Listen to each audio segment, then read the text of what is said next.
Hi, I'm Elizabeth, And I'm Cindy. and we're here with another feeding frenzy for the Master Key system. We're on part 1, day 21. Right. Ready? So Ready. I'm along with.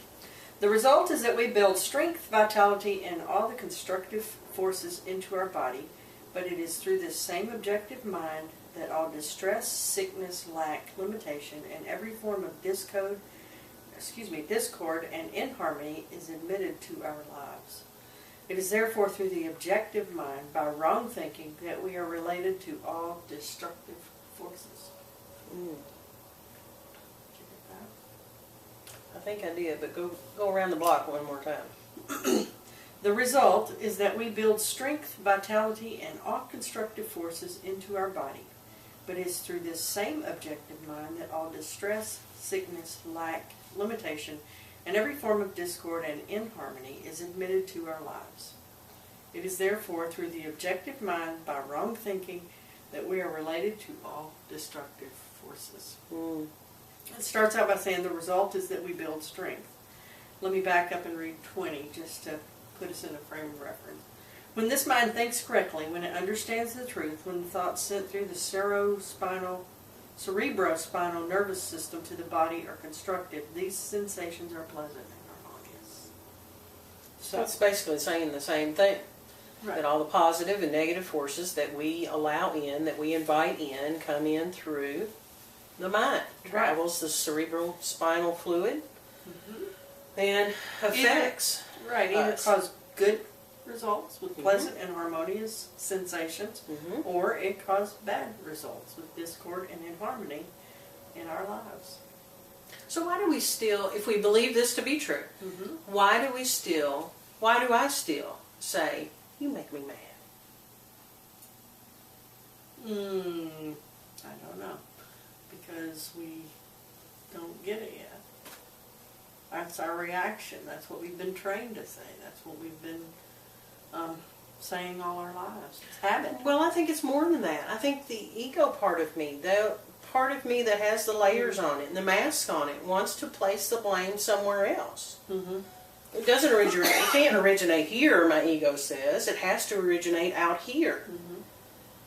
So if I can peel away that layer and realize I've allowed that to affect me. So I allowed that energy in, and I judged it as bad, so to speak. So if we believe this, if we buy into this, he says when the mind thinks correctly, we get the pleasant stuff.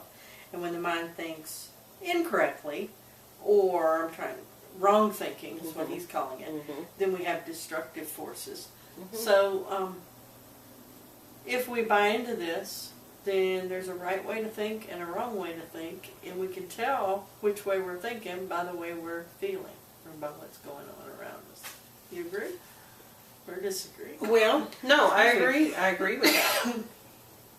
It is difficult to talk about emotions and not use judgment. Because emotions are judgment, right? So it's difficult to talk about emotions and not use judgmental words to talk about emotions. So when he says right thinking, wrong thinking, then that automatically puts in mind, oh, okay, we're talking about the emotions here. I'm not talking about my true nature. Right. But we're talking about my emotions here. And so when we're talking about the emotional state, then yes, I would agree with that. When I'm talking about how I feel about something, then yes. If I want to cause a good feeling, which is a judgment, then I must be in right thinking. Or something that will cause that good feeling, right? I have never been in something that I judged to be bad and received a good feeling from it. Okay, so I'm going to make it a little more personal right now. If someone hurts your feelings, they say something that is obviously with ill intent, and you get upset by that. Is that because of your wrong thinking, or because of their wrong doing? Makes sense? Well, that depends on how you're judging it. Okay, well, let's just If take I am a saying... most recent example. You really do like to Someone- pick on me, don't you? Well, someone said something yesterday which hurt your feelings, and I understand it completely. It should have. It would have hurt mine. It would have hurt anybody's. But, and that puts you in a down state for the rest of the day, or most of the day. Well, it strummed a chord. Yeah. Yeah, exactly. It absolutely So did. my question is, Still it had to made go you through the feel emotion bad. of it. It Yeah. made you feel bad. Yeah. I won't say a down state. It Yeah. made you feel bad Yes. for a good part of the day. Is that because of your wrong thinking, or was that because of their wrongdoing? Should they? I mean, obviously they shouldn't have said it, but they did. Well, I'm not even going to go as far as saying they shouldn't have said it. I'm actually glad they did say it. Because on this side of it, now, not in the moment, not when I was well into the emotion of it, but on this side of it, I can see that had they not said it, then I wouldn't have had the opportunity to look at that. You and I have talked, and we talk often about, sometimes I'm glad that you show that you hit a trigger, because then I know it's there. And once I know it's there, then I can address it. Triggers that are seated in our emotional selves can only be reached by hitting that chord. Yeah. You know, I can think about it all day, but until I hit that emotional chord, I can't connect to it. Does that make sense? I can talk until I'm blue in the face about my feelings being hurt, but until I can get to the feeling side of that of my feelings getting hurt, I can't do anything with it. Not truly. So I'll go back and say, I am glad that they said what they did. So it wasn't a wrongdoing, first of all, because it wasn't meant with ill intent. But even if it was meant with ill intent, I choose how I allow that in. I've had several people say things to me out of ill intent, and I can easily push it aside. Okay. I don't have that emotional attachment to it. It didn't string, you know, it didn't hit my heart, so to speak. So I can easily push that one aside. Now you hit one of those heartstrings, you know, and you strum that emotion, Okay. then I've got to, first of all, I've got to go through the emotion. I can choose to stuff it again, but somebody else is going to come by And hit it. and hit it again, just like a child in a new doorbell. Just so they can hear it. They're going to hit it and hit it and hit it and hit it until I do one of two things. I disconnect the thing or I move the child's finger, right? The same thing happens with those triggers. If I can address it when it happens, find out the fear underneath it, then I have a better chance of removing it. Yeah. I can choose to stuff it, but more than likely it's going to get hit again. Right. So I'm glad that I got my feelings hurt because I realized there's a trigger associated with that. And then I got the opportunity to look at the fear behind it, which was it was connected to a fear of failure. And then I got to address it, meaning I got to look at it and choose a different thought about it. So it wasn't failure, it was just my inability to meet her expectations. She and I were not on the same page as far as communications were concerned. So I was glad that she brought that one up. Good That makes for any you. sense. Good for you. You were glad. It was a period. I know I wasn't glad yesterday in the moment, but I have to address these. This is a practice. I have to address these when they come up. And it's a period of growth. So I'm glad for it. Good. Good. Good. So if she'd said the same thing and it had just rolled off your back, then you're over that trigger. Well, I'm over that trigger with that person. It doesn't necessarily mean that Somebody else. Joe hurt my feeling. I'm not saying this is who did, but I'm saying doesn't necessarily mean, if I'm going to just pick a name, Joe hurt me yesterday, that Mike won't tomorrow. Right. You know, it could be the same trigger by two different people, and I'm going to have two different reactions. Okay. It just depends on what is brought up. Okay. You know? So that's how I can say, okay, I've gone through, you've heard the saying that you need to forgive everybody, everything, all the time. And you think, oh, okay, I've done the whole radical forgiveness thing, and then all of a sudden, Mary Schmo down the street has done something, and now here's a new one. Well, you think, I've already done all this, why is this coming back up again? Same thing. I think it's just it's a new trigger with a new person. So just because I address it with one doesn't mean that it's completely gone. Okay. But I'll know it in the moment. And we know those triggers by our emotions. I do. That's how I know them. Yeah. It's by my emotions. Right.